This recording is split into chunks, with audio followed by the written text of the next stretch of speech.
Russwater RPG, Game Master's Guide. Probabilities and Possibilities.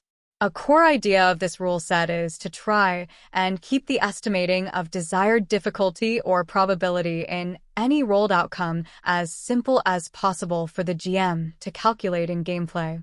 GMs need to be able to come up with difficulty probability levels and rolls for a given scenario which serves the story and feels satisfying, appropriate to the players.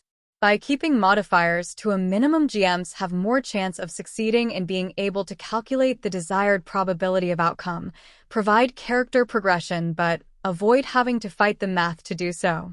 It is never usually stated, but in most RPGs with larger compounding modifiers, most progression is an illusion because the GM will be increasing the DCs of success to maintain their desired probabilities.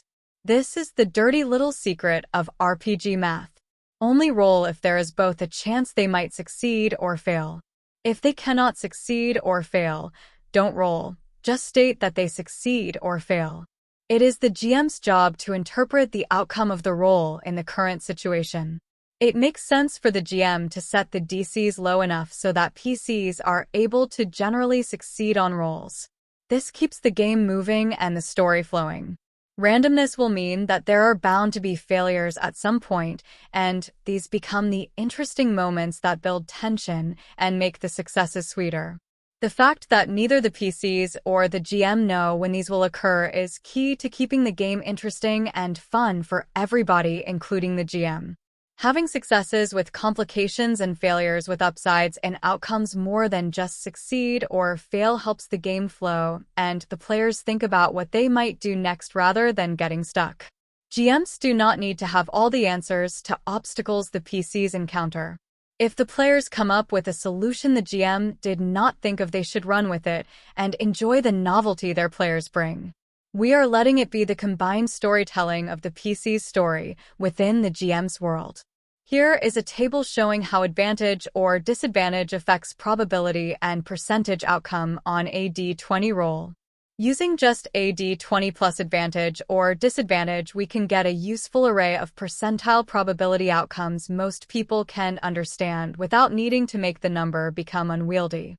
Rule of thirds. People often feel something is possible and relatively achievable if they can reliably succeed more than 2/3 or 66% of the time. People start to feel something is difficult if they can only succeed less than 1/3 or 33% of the time. Randomizing resources. There are many great and inexpensive tools on the internet for assisting with randomized world building. Popular ones are listed in the document.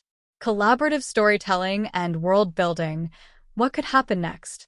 Russwater RPG Ruleset differs from RPGs like 5e in that getting the players involved in making suggestions about what might happen next in the story or how the world might be is part of how the game is played. Involving players in the world building means we get better engagement and investment in the story, as well as a more interesting tale than what I can make up on my own. The story is made together in front of the GM screen rather than behind it. The scenarios and world are not necessarily set. I will often not have a predetermined answer of how the players are going to solve the scenario in front of them. For instance, as an example, there was a situation in one game where the PCs are in a library researching summoned creatures, and unbeknownst to them, the books were going to come to life. I asked the players to list the types of creatures they have found books for, and together we made a list of creature types. If one of the suggestions was an obvious great choice, we would go with that. Otherwise, I listed the suggestions, including my own, allocated a number on a die to each, and rolled a die to come up with the outcome.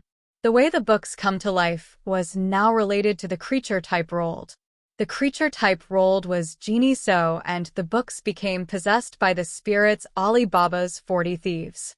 When the PCs are trying to deal with the situation of the animated books, they tried to put them to sleep using a first-level sleep spell. The PC attempting the spell did not know the sleep spell, so they needed to use the rules for attempting without proficiency and an inscription. There was a reasonable chance of failure. The players were asked to suggest what might go wrong if the attempt failed. They suggested, "Nothing happens, caster falls asleep," party member falls asleep, and the books turn into chickens as the options. Even though when the roll was taken and the caster fell asleep, it was still fun to laugh about the books potentially turning into chickens. Other common styles of checks and challenges.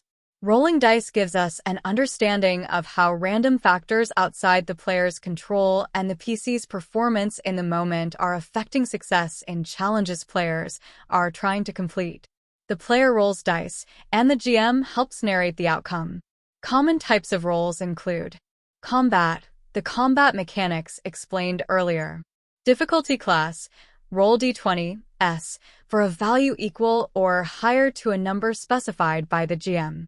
Possible values are listed in the document. Ability score check, roll on a d20 equal or lower than your ability score to succeed.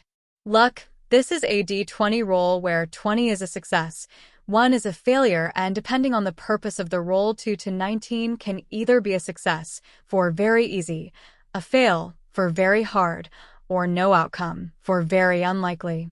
Fail forward, when the PCs have plenty of time and can have repeat attempts at a challenge, they could reroll until they either roll equal to the DC or higher and succeed, or roll a 1 and fail.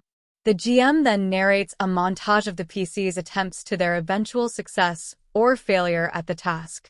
Effort, there is an amount of points that need to be accumulated to complete this challenge. An ability score or scores are chosen to use. Each player rolls a d20 to contribute to the task. The roll is added if it is equal or below their ability score. Time could also be a factor depending on the task. A roll of providing effort could represent a round, minute, hour, or day. The time limit might mean they only get one chance at the roll. This could be anything from a one-round time limit where all need to work together at once to move a large rock, to building a house with a target, meaning the players add to the total by rolling over a period of many sessions. Pitching an outcome. How do you want to do this? When a player rolls a critical success or failure, the GM may give the player an opportunity to pitch an outcome as to what happened. If the player chooses to do so, they say what they envision happening, and the GM either agrees it to be so or may provide an altered version of events based on what the player described. The player does not get to argue or debate the result.